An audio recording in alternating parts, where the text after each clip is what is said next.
7h-9h, les matins de France Culture. Guillaume Erner. Voilà, c'est ça, l'égalité du temps de parole politique. On va en parler avec vous, Anne Grandénon, bonjour. Vous êtes membre de l'ARCOM, l'autorité de régulation de la communication audiovisuelle et numérique. C'est l'ancien CSA. À moins de 2 semaines du premier tour de l'élection présidentielle, les règles changent pour les radios et télé. À partir d'aujourd'hui, les temps de parole politique des 12 candidats en lice pour l'Élysée sont soumis à une stricte égalité. Comment fonctionnent ces règles, jugées donc essentielles d'un point de vue démocratique? Cette période d'égalité stricte entre les candidats officiels, Anne Grandénon, comment elle va fonctionner? Expliquez-nous. Vous l'avez dit, c'est un principe constitutionnel et qui permet de faire vivre la démocratie. Et l'ARCOM doit les appliquer.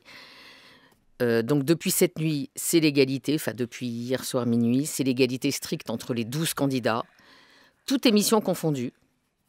Mais il y a toujours ces tranches horaires qui étaient dans cette période d'équité renforcée. Ce qui est une nouveauté. Ce qui est une nouveauté.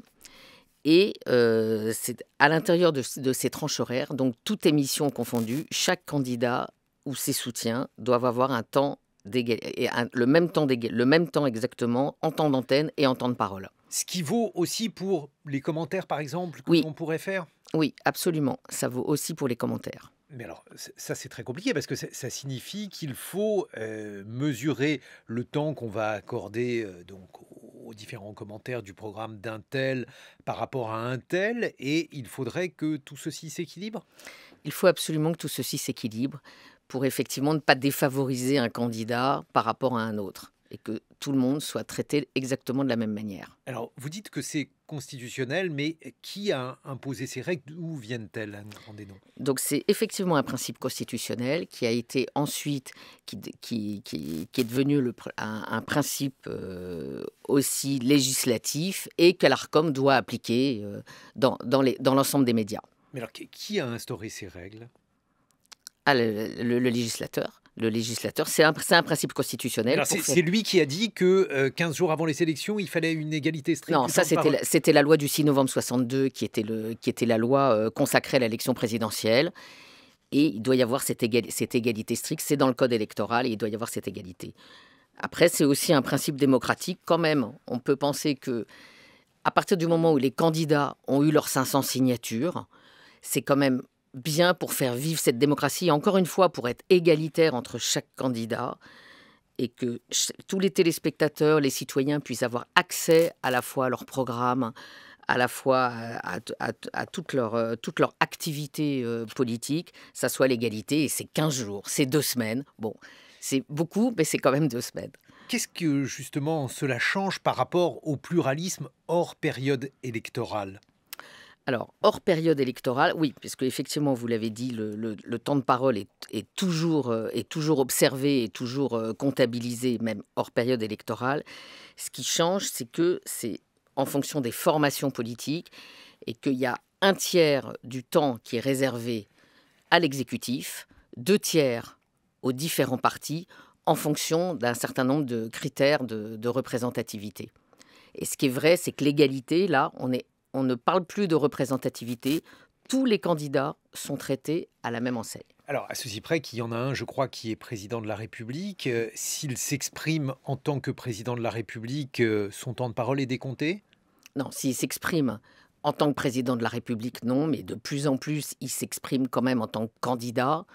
Et donc ça c'est comptabilisé et ça c'est compté. Mais c'est normal que le fonctionnement de la démocratie continue quand même. Mais est-ce que ça ne peut pas poser un problème si, par exemple, on a, et évidemment on va l'avoir, des propos d'Emmanuel Macron sur la guerre en Ukraine, sur la question donc du pouvoir d'achat, bref, des questions qui comptent au moment du vote, mais relèvent là aussi de l'activité présidentielle, Anne Grandénon? Si effectivement il dresse un bilan ou si il dresse des perspectives pour l'avenir, ça sera comptabilisé en tant que candidat. Ça dépend aussi la nature des propos. Mais c'est déjà le cas hors élection, hein. Hors élection, il a déjà une double comptabilité.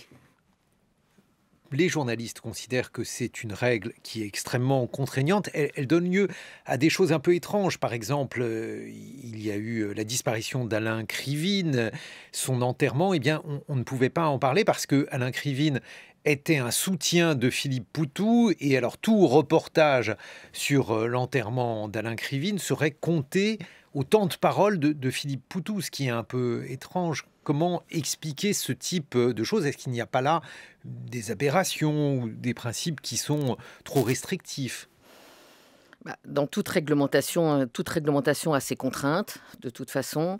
Peut-être parce que Philippe Poutou avait eu trop de temps, donc du coup, malheureusement, peut-être vous n'avez pas pu évoquer la mort d'Alain Krivine parce que c'était un de ses soutiens, mais en même temps, c'est des choix éditoriaux que vous faites en fonction d'un certain nombre d'équilibres. Mais justement, parce que là, c'est la disparition de quelqu'un, ça n'était pas véritablement un propos politique, c'était plus du ressort de la mémoire, une page de l'histoire politique qui se tourne. Est-ce qu'il ne serait pas possible de faire un distinguo dans ces cas-là? Je pense que c'est le distinguo. Enfin, moi, je peux pas vous répondre d'un point de vue éditorial comment ce sujet aurait été traité.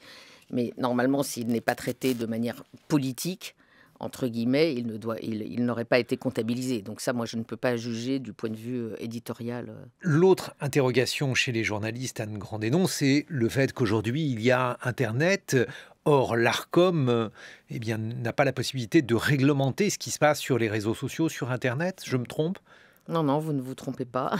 C'est exactement ça. C'est juste, les médias traditionnels, avec, quand ils mettent sur leur site Internet, effectivement, les médias, ça c'est comptabilisé. Les radios, les télévisions, mais c'est déjà beaucoup. C'est déjà un grand nombre d'éditeurs qui sont observés quand même. Ce qui veut dire que c'est là aussi ce qui se passe sur les antennes. Si on a par exemple des podcasts qui ne sont que des podcasts, alors là, ils ne sont pas soumis à l'égalité du temps de parole. Dès qu'il y a une diffusion sur une antenne, de toute façon, c'est comptabilisé. Donc, quelle que soit la diffusion, que ça soit la reprise d'un programme, que ça soit le programme originel, si je puis dire. Et donc, de toute façon, tout ça est comptabilisé. Tout ce qui est diffusé par une antenne est comptabilisé. Et alors, si on ne le fait pas, quelles sont les sanctions, Anne Grandénon?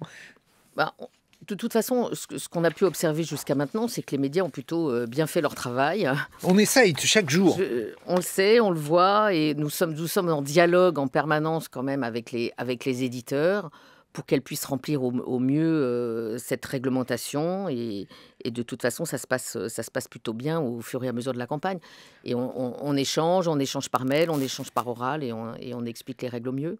Mais si d'aventure l'égalité n'est pas respectée, à quoi s'exposent les radios, les télévisions? Je ne sais pas si en régie ils font une bêtise et qu'on a un temps de parole plus long pour tel homme politique ou telle femme politique. On se prononcera, c'est le collège qui se prononcera a posteriori. Moi, je ne peux pas répondre à l'avance sur ça dépendra du niveau, du déséquilibre, etc. Et c'est pas moi qui peux décider maintenant. Je peux pas, voilà. Et dès que l'élection présidentielle sera passée, il va y avoir probablement à un moment ou à un autre une campagne pour les législatives. Quelle règle s'appliquera à ce moment-là, Anne Grandénon? Alors, les législatives, effectivement vont suivre, puisque normalement elles sont prévues les 12 et 19 juin, et il va y avoir 6 semaines avant ce premier tour, effectivement, une équité aussi qui est prévue. Il n'y aura pas de période d'égalité et il n'y aura plus de temps d'antenne. Merci Anne Grandénon. Je rappelle que vous êtes présidente du groupe de travail pluralisme et déontologie des programmes à l'Arcom, c'est l'ancien CSA. Merci de nous avoir rendu visite. Il est 7h23 sur France Culture.